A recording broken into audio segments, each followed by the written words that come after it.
Not too long ago, I was working on a video series of characters of fiction who are labeled as quote unquote villains, when in reality, they aren't villains at all. They are characters who mind their own business until you have a bunch of idiots that choose to provoke them.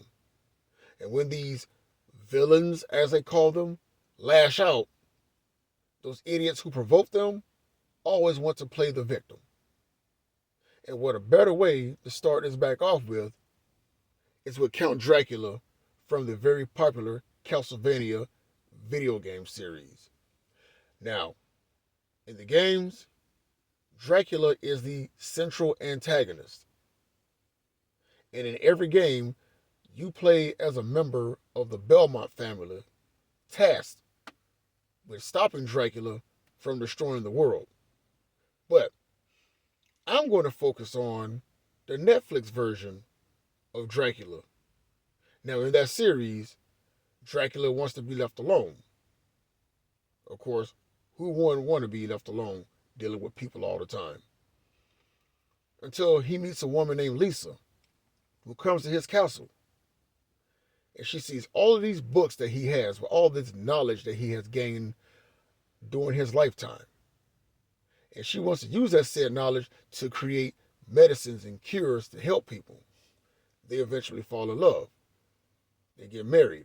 They have a child named Alucard, for those familiar with the series and the lore. And one day, when Dracula isn't at home, some idiot villagers burn down his house, take his wife, and burn her alive in the middle of the city. And they gloat and is celebrated.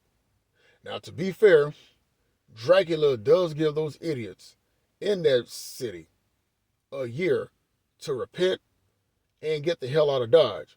Because after 1 year, he's going to burn everything to the ground. And then that year has passed. Nobody believes him. They take it as a joke. They still gloat and celebrate.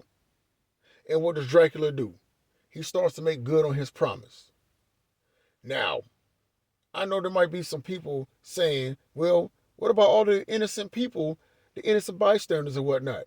Well, as far as Dracula is concerned, if there were innocent bystanders or anybody innocent at all, when they saw these idiots gloat and brag about killing his wife, or even before they was about to kill his wife, why didn't anybody try to stop them? And I'm not going to lie to you. I would be thinking the same way. You see something bad about to happen, but you're too afraid to speak up. You're just as guilty as the people who do the damage. And for that, I agree with Dracula on that.